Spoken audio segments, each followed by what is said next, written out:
Hello everyone, I'm Annie Gibbins and you're listening to Memoirs of Successful Women, the podcast where you get to hear candid conversations with fascinating women from around the globe who share aspects of their business and life journey, how they measure their success, and what they have learnt along the way.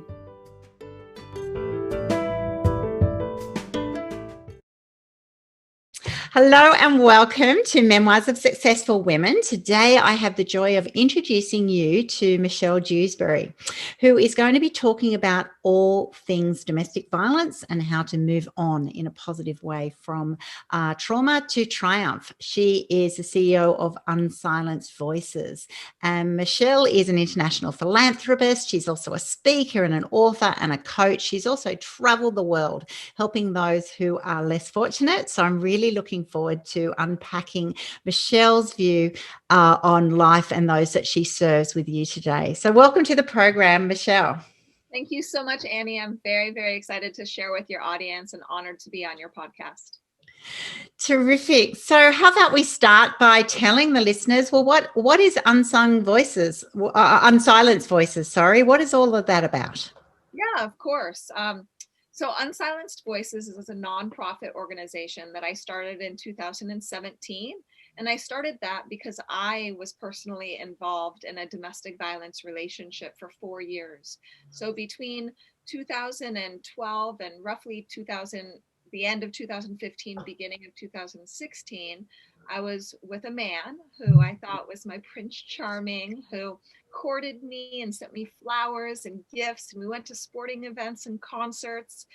And roughly 4 months after we began dating, my head went through the drywall. And yeah, and that's when I realized, wow, this isn't right. And then of course the apology stage came into that cycle, and he profusely apologized for hurting me and told me he would never do it again. And unfortunately the abuse escalated to even more severe physical violence, sexual violence, financial abuse, and of course emotional manipulation. And when I escaped that relationship, I didn't even understand what I was going through. And I sat in front of my computer, very similar to what we're doing now, Annie, and I just started to write and document what happened to me. And when I started to document, it came out in a play format because I originally moved to Los Angeles, California to be a movie star.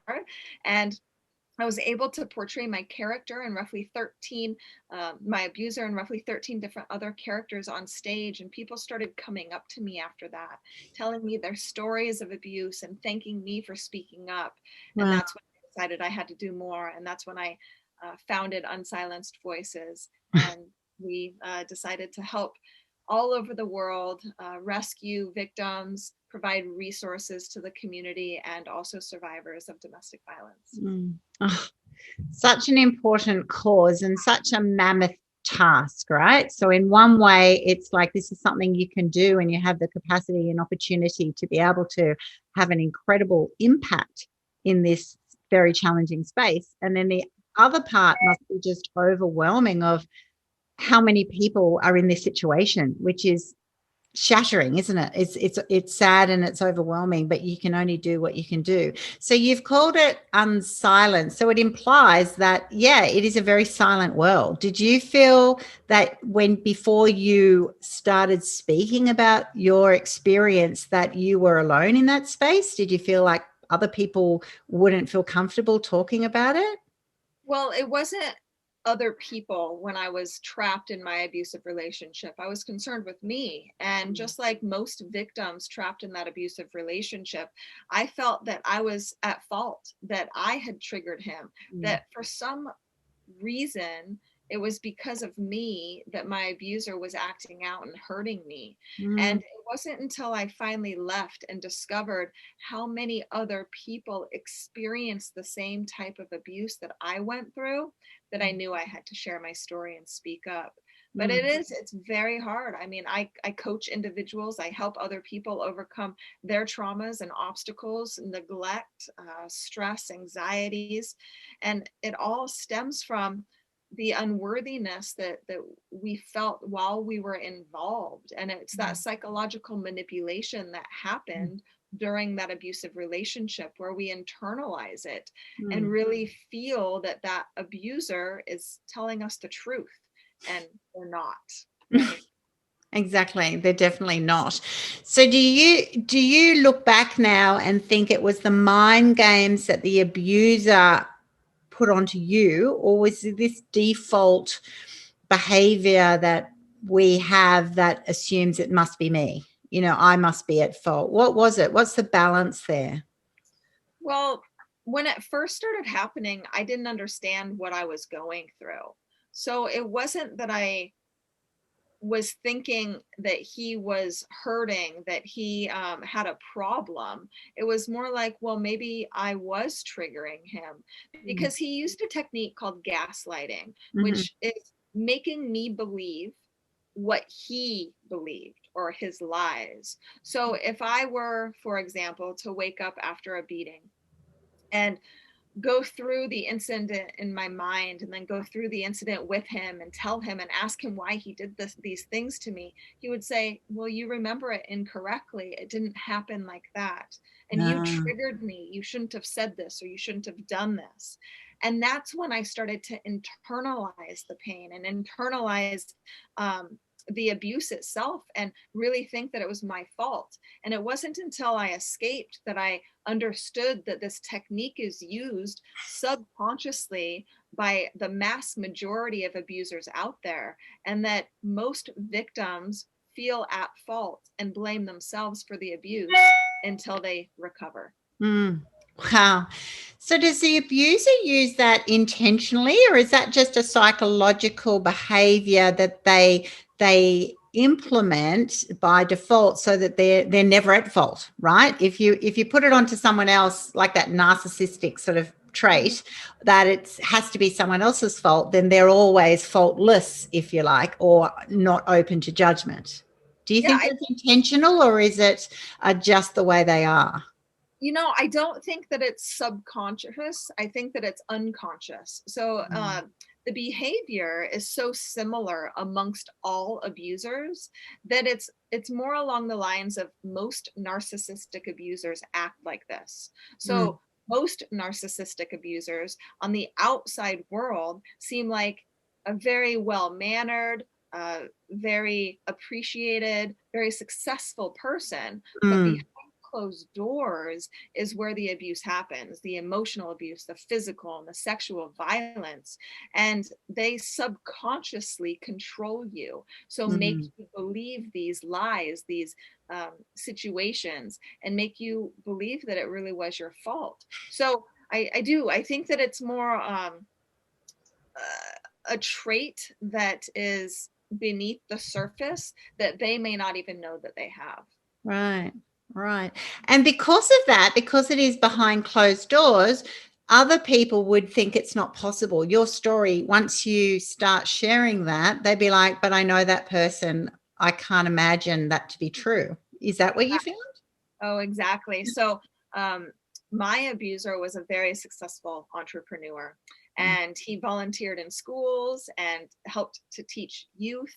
And when I first came out, I I was asked, well, why did you stay? There was a lot of victim blaming going on. Well, you must have done something to Mm.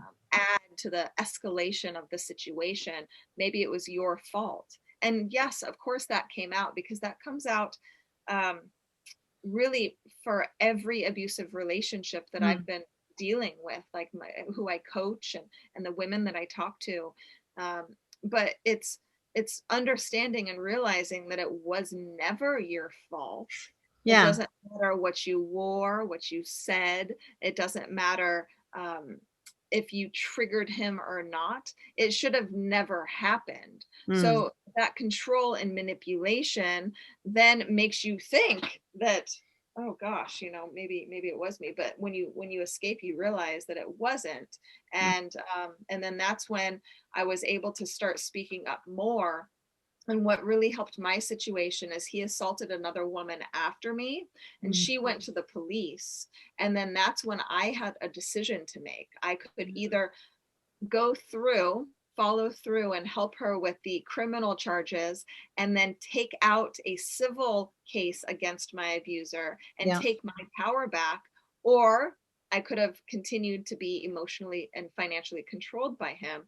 And as you can see, I decided to speak up and I pressed charges, and I have photographs, and there were police involved in many incidents. So then that's when people started to be like, oh, maybe he's not a knight in shining armor. Yes. These women are correct that that he has hurt them. Incredible. How hard was that? Even though you know it's probably the right thing to do and you know you need to get back your power or just yourself, really, but how hard is it to go through that process and expose everything and now be in that position of influence and power? Yeah, it's at first it was very difficult. I remember when I escaped, prior to him assaulting another woman, I used to sit in the back of church and cry, asking God, what can I do? Or why did it happen like this? And I was very, very confused and didn't know how to use my voice. And once I discovered that he had assaulted another woman, I swallowed my pride Mm, and I decided no matter how fearful I am, I have to speak up about what's happened to me, because that's about the time when I started learning how incredibly prevalent this injustice is worldwide. I mean, we're yeah. talking 1 in 3 women have experienced domestic violence. 1 in 4 women have been raped. Mm, And in the United States, 1 in 11 men have experienced domestic violence. So this is an epidemic that we yeah. can change only by using our voice and telling our stories, because through our stories we can create sustainable change. So I gained the courage to speak up, even though it was very difficult. And it's been so amazing and transformational, not just for me but for the thousands of people that Unsilenced Voices impacts, and that Michelle Jewsbury gets to impact through speaking on stage and through my books and my coaching. Yeah. I love that. I love that. That's right. You didn't just confront the offender, the issue. You've actually taken it to become your, almost like your life purpose or a blessing, a positive thing that you can help people. I've heard you mention the word escape like a number Yes. of times. And that's an interesting word because it shows how threatened you were, or that captive that sense of captivity in a bad environment that you want to escape, which just it's not just leave, right? It's a passionate word. What does that word mean to you? What is escaping from this situation? Why do you use that word? Well, leaving means that you can leave on your own accord. Mm, Escaping meant that I had to leave on without him knowing. So it mm, wasn't just my accord. It was I had to be cautious. I had to be careful. I knew that if I left, I could potentially be killed. There were multiple times I was beat for hours and hours, and I knew that he um, physically could dominate me, and mm, he had been emotionally controlling me. And I'm not going to lie, Annie, I left my abuser 4, 5, 6, 7 different times before I finally escaped and didn't go back. yeah. And I remember packing my car and I was shaking so much. And Paul was at work, and I just knew inside of me that I had to get out. So I went to the closet and I just started grabbing my things and throwing them in my car, not folding anything, not not making anything neat and tidy, but just throwing them in. And I remember getting in my car and starting to drive and starting to cry and just feeling this enormous weight being lifted off of my shoulders, Mm. but still so fearful. Yeah. And I ran away, like 3 hours away from him, and got the help that I needed in order to permanently escape that situation. Oh my gosh, I've actually got goosebumps, Michelle, because that's right. That situation of it's an emergency dash. Here's an opportunity. I have to take the opportunity. It's not about, making it all pretty. It's getting away. But then also that decision is potentially a life-threatening decision, right? And that's the reality of it. So it is terrifying. where do you drive to? What does someone in your situation, when you drive for 3 hours, what is your destination? Is it family? Is it a shelter? Is it police? What happens?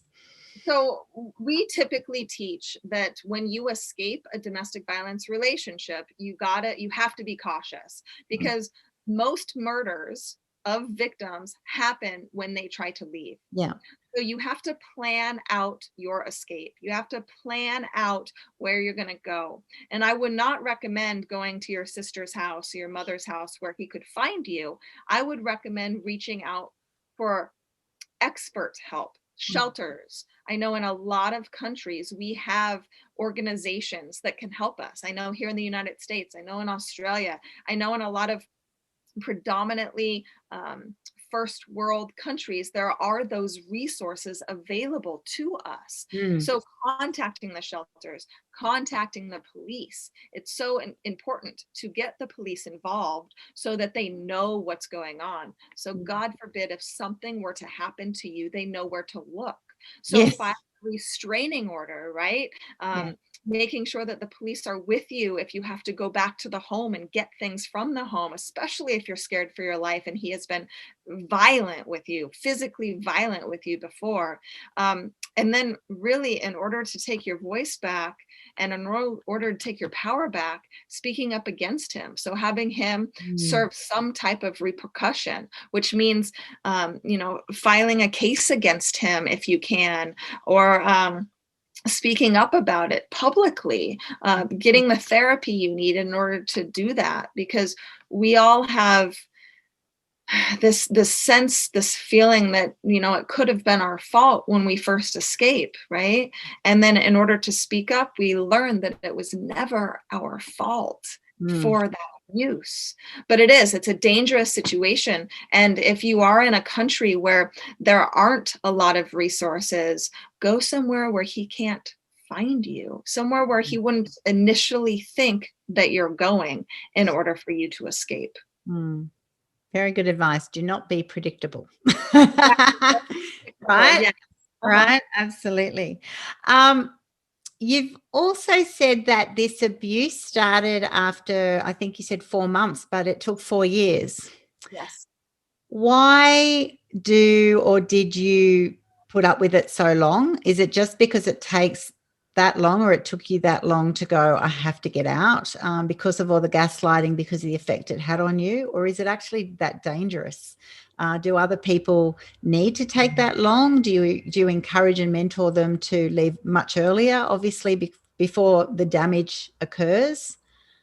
Obviously, I would recommend leaving earlier, but in my specific situation, and I want your audience to know that each domestic violence situation is different. They're not all the same. And with me, I grew up in a household where I never experienced violence. I never saw my dad even yell at my mom. So when I got myself trapped, I literally fell head over heels in love with Paul. He courted me so well. We used to lay on the bed together and talk about where our dreams and visions could go, where how we can impact children together. Like I said, he would volunteer for kids, how we could grow together, have a family together. And this fairy tale romance was then instilled in my head. And I thought that this fairy tale could be real. And then that first incident, when my head went through the wall, he had already begun psychologically manipulating me. So after he had pushed me so hard and my head bounced, literally I stepped forward, looked behind me at the wall, and all I thought to myself was, oh, I need to patch that. I shouldn't have said that to him. Wow. Right? So it took me a while to realize what I was facing. And if you don't know what you don't know, then you can't do anything about it.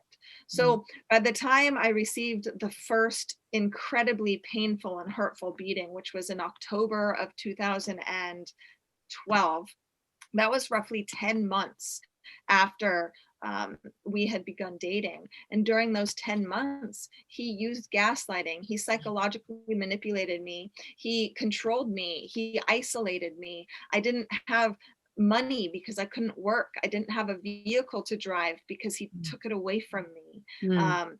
He really made me reliant and dependent on him.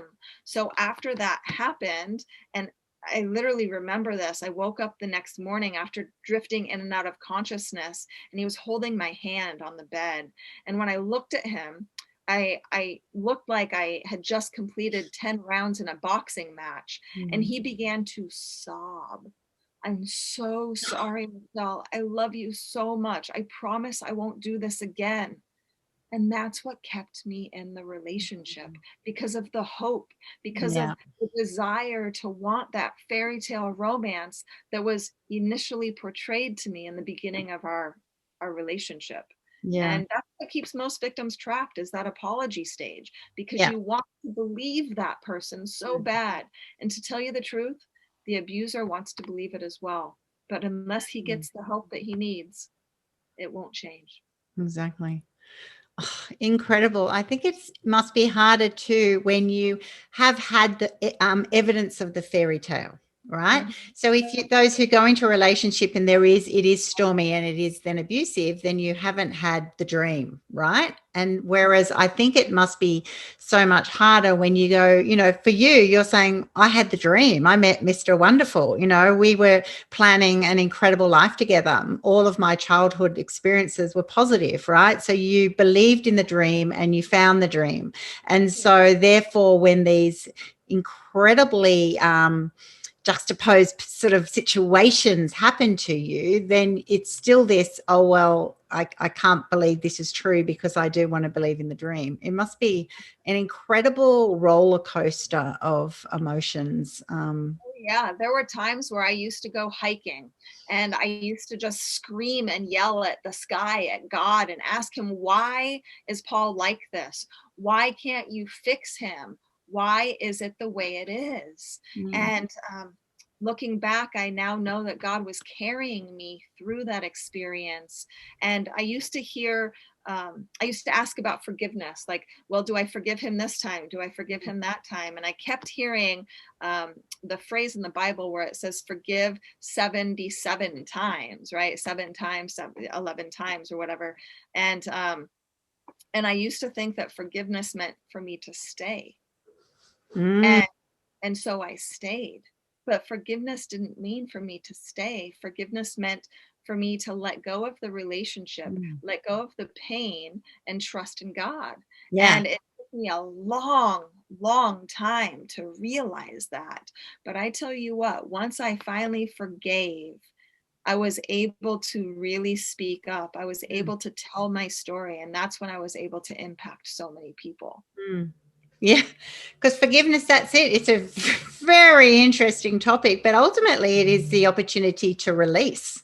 It's the Yep. opportunity to say, I'm not going to be held by all of that trauma and emotion and the tie that it has and the hold that it has on you. It doesn't mean that you forget anything. It actually just says, I'm going to choose to let it go so that you can move on. But it's so hard. It's such a very difficult. It doesn't surprise me it took you a very long time, because I think it takes a lot of people a long time to be able to process that, because it's almost like saying it's okay. It's not okay. It actually, I think sometimes it's more about you than them. It's that release with forgiveness. So let's tell the listeners a bit about your book then. What is your book called, and what will they receive from reading your book?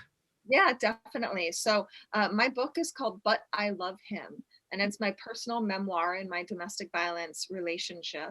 I go over extreme challenges, the abuse. I go into detail. I talk a lot about what I was thinking and how I was feeling during all of that. The not recognizing, of course, what I was going through.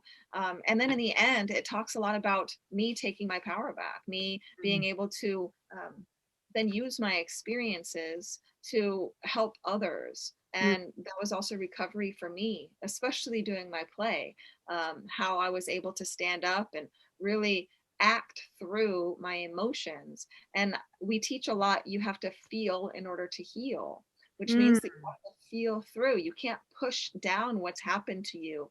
There's something called adverse childhood experiences, where if something happens to you as a child or a young adult or adolescent that is traumatic, and then you don't write about it, talk about it, do not traditional or non-traditional therapy about it, you just push down those feelings, then it comes out in physical and or emotional ailments as an adult. Autoimmune disorders, chronic fatigue, diseases, pain, headaches, obesity. So I had to learn to feel, and I talk a lot about that in my book, and learning to accept what was, but not turn my life into a victim. And knowing that me being a victim, I now can become a victor. And you can turn your circumstances into something wonderful, because God makes beautiful things out of broken pieces. And it talks a lot about that. And you can find my book at michellejewsbury.com. So it's right there on Amazon.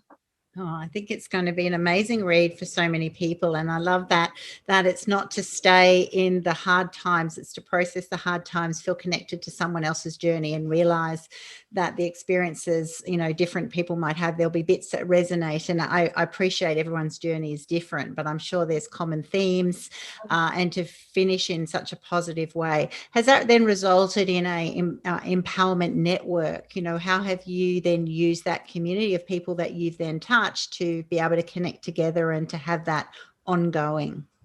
Yeah, so in 2017, when I founded Unsilenced Voices, I was then able to travel to West Africa. So we currently work in Ghana and Sierra Leone, and we have an affiliate partner organization in Rwanda where we're doing sensitization meetings. We've got 2 other partners from Nepal and the Netherlands, and we're expanding to the USA, which is a lot. But when I was in West Africa, things are different, right? So they don't have the same resources that we do in Australia and America. So it's teaching the women there their worth.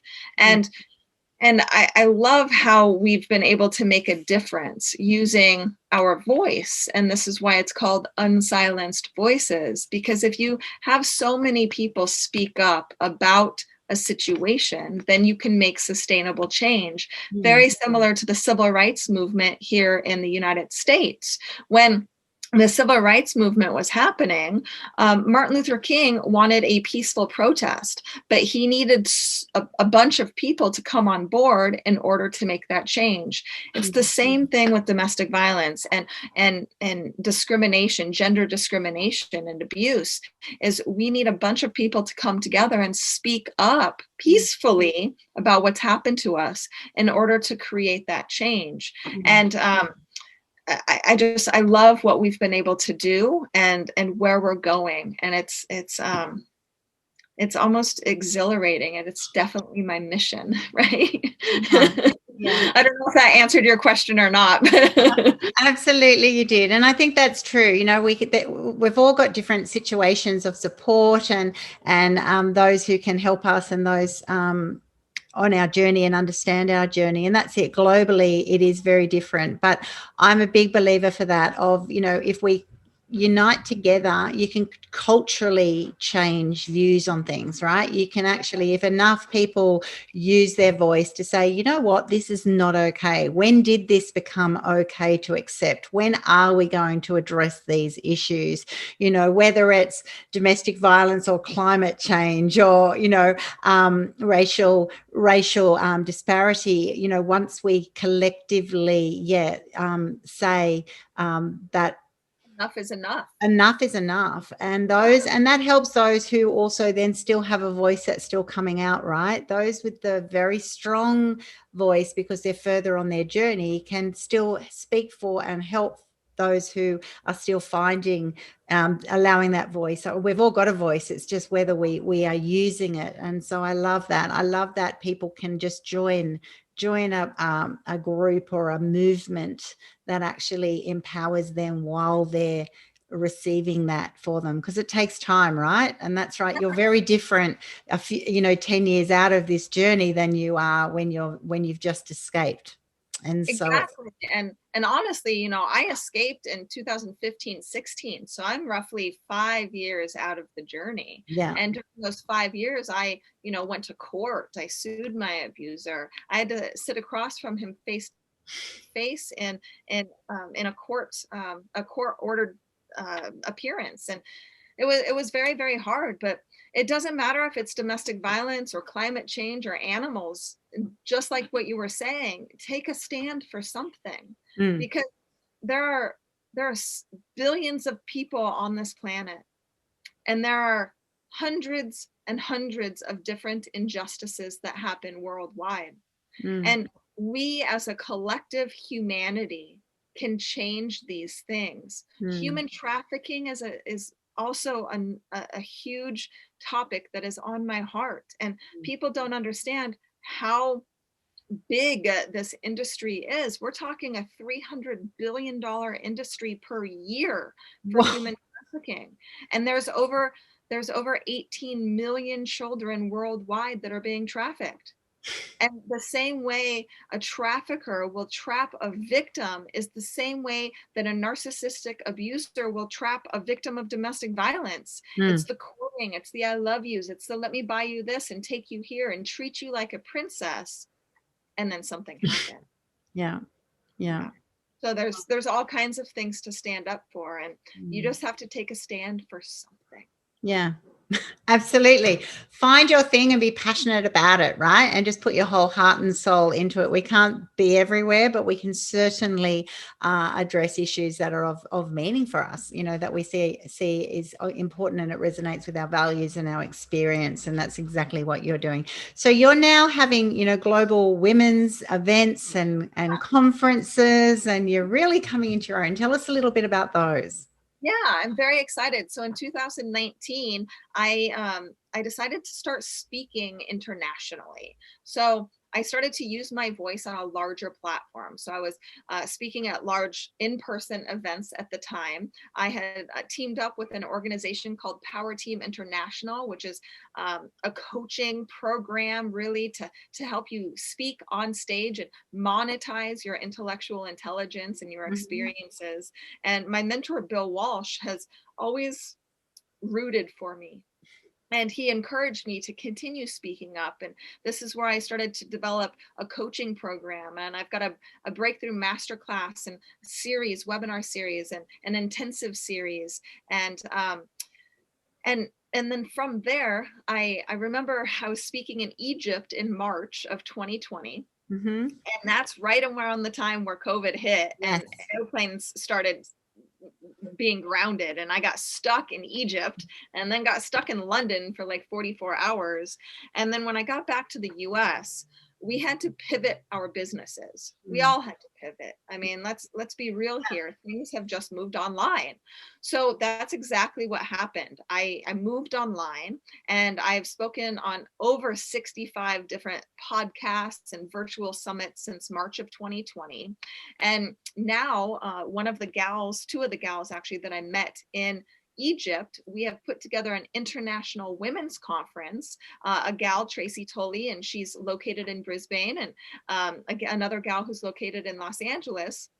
And we're doing this international women's conference to give women a voice. And that's going to be on March 20th. I'm also putting together a webinar series with a gal from the UK, where we're going to talk about how breakups impact your life and how to overcome those challenges. And it'll be a 5-day series, 90 minutes each webinar, and you'll get our books, you'll get homework and documentation, and you'll be able to go back to the recordings. And then I'm also doing another summit in April, and that is to raise awareness and money for an organization called Pink Bags, which is an organization dealing with domestic violence out of Arizona. And then, of course, Unsilenced Voices, and then She Is Hope LA, which is also located here in Los Angeles. So we're going to be doing that International Women's Conference every other month. So we are already sold out for speakers for the March event.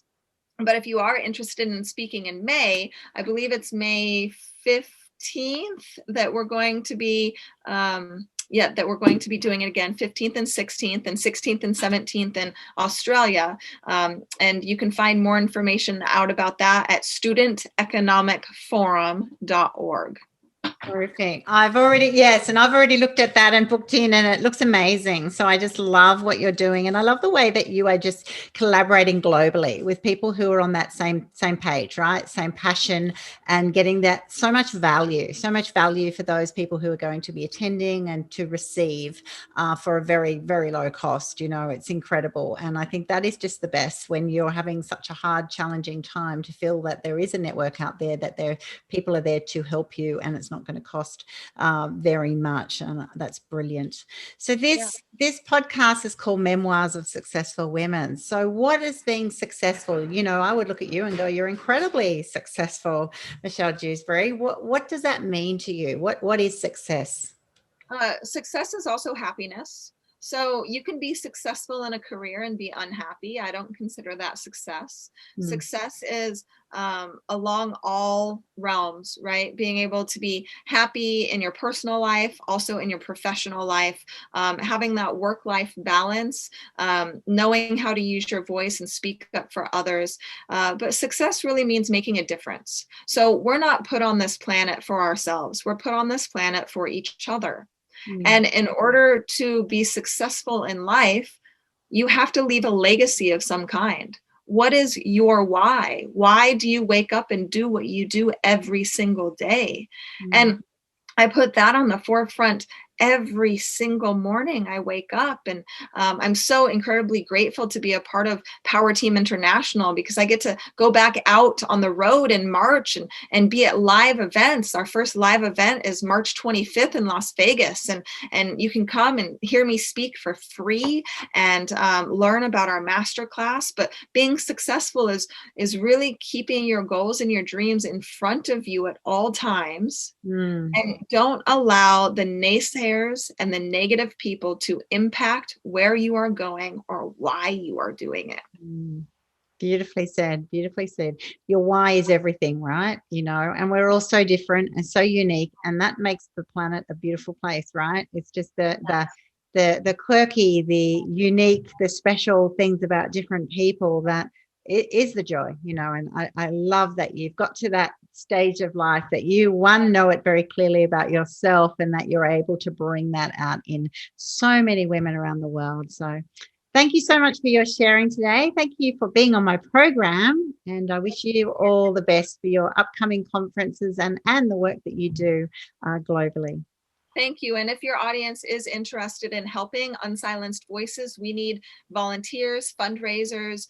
We're looking for board members. So if you're an executive and looking to help out and be a part of this incredible movement, please contact us. You can go to unsilencedvoices.org for more information on that. Fantastic. All right. And I will be putting all of those details on my podcast platform. And so definitely those who this message is resonating to you today, definitely contact Michelle directly. She would love to hear from you. Thank you very much, Annie.